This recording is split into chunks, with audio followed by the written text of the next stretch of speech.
Hey guys, welcome back to Ask Doc. My name's Shane and I'm a final year medical student and neuroscience supervisor at the University of Cambridge. And this is my story of managing time.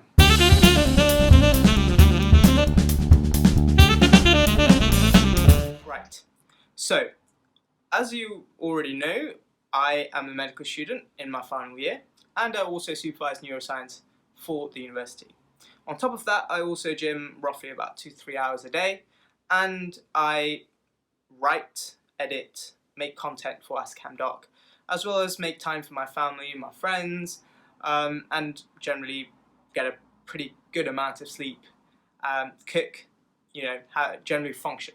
And basically it boils down to 5 key principles, and they are discipline, efficiency, flexibility, priority, and planning. So this is something that has taken me a long time to figure out. I didn't come into medical school and just be like, cool, let me just plan everything out and I'm going to do everything that I want to be doing. Because when I first started out, at that time, my priority, or the thing that I held of highest importance, was academic achievement or doing well at medical school. And looking back on it, the reason for that was actually I didn't want coming into Cambridge and getting into medical school to be my peak. I wanted to do well and basically prove myself to be worthy of coming to Cambridge or getting into medical school.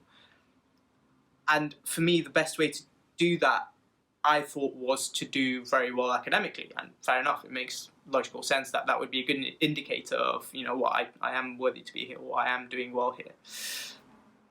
And I took that aim and I translated it into basically what I need to do to achieve it. And at the time I thought, okay, cool, I need to work incredibly hard, had to prioritize that, and everything else came secondary. So, things like chilling with my friends, just having new experiences, joining societies, all kind of took a back seat, essentially were kind of put so far to the background I didn't even end up doing any of them.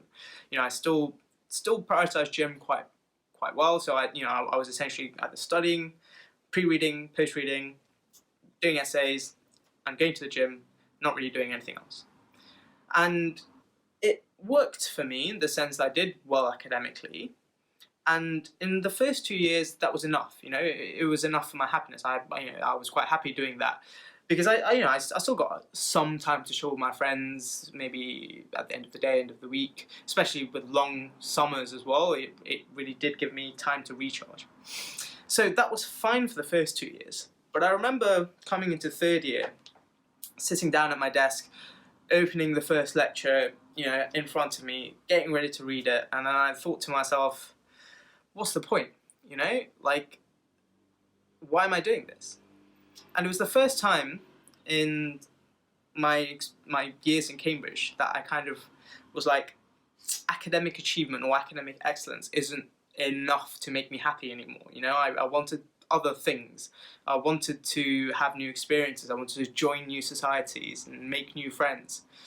And it was essentially like I had this new void that, just another first wasn't going to fill. So basically, I acted on that in my third year, and I did join more societies. I started playing squash again. I became much closer to my friends in the house, made new friends, and I even went on a holiday the middle of a Cambridge year to Copenhagen. So a lot of people who knew me in my first 2 years were looking at me and be like, oh, okay, finally, this guy has finally gone off the rails. He's gonna absolutely, flop this year. And, I'm not gonna lie, even I thought that, I obviously was doing all these extra things, but still had an awareness that this is probably gonna impact my academic performance come the end of the year. But I think because I had that awareness, especially towards the end of exam term, I worked a little bit harder and crammed a little bit more than in the previous years, and as a result I still managed to get a first. So I still managed to do all the cool things that I wanted to do, as well as do quite well in my exams. And that really basically gave me a whole new viewpoint and a whole new kind of shift in my mindset, where I was like, okay, cool, it is possible to do everything you want to be doing and still do quite well at medicine or at your degree. But you had to plan it very well. You had to essentially come up with a good process for you to manage your time.